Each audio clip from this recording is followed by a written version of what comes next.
क्या आप जानते हैं कि एक व्यक्ति जो इंडिया में पैदा भी नहीं हुआ और न ही वो इंडिया में रहता है, फिर भी वो भारत का नागरिक हो सकता है। हाँ, ये संभव है और इस संभावना का नाम है article 8 of the Indian constitution. Article 8 कहता है कि भारत के बाहर रहने वाले ऐसे व्यक्ति जिनके पूर्वज इंडिया में पैदा हुए थे, उन्हें भी भारत की नागरिकता मिल सकती है अगर कुछ कंडीशंस पूरी होती है तो।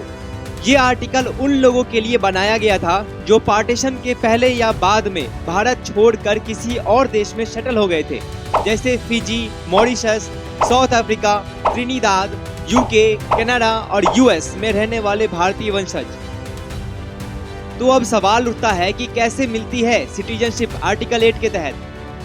पहली कंडीशन, व्यक्ति का जन्म भारत के किसी ऐसे रीजन में होना चाहिए जो 26 जनवरी 1950 के पहले इंडिया के हिस्से में था या उनके एंसेस्टर्स का जन्म वहां हुआ हो। दूसरी कंडीशन, व्यक्ति उस समय भारत के बाहर रह रहा हो। और तीसरी और सबसे इम्पोर्टेंट कंडीशन, उस व्यक्ति ने भारत के डिप्लोमेटिक या कॉन्सुलर ऑफिस जैसे इंडियन एम्बेसी में जाकर सिटीजनशिप रजिस्टर में अपना नाम रजिस्टर करवाया हो।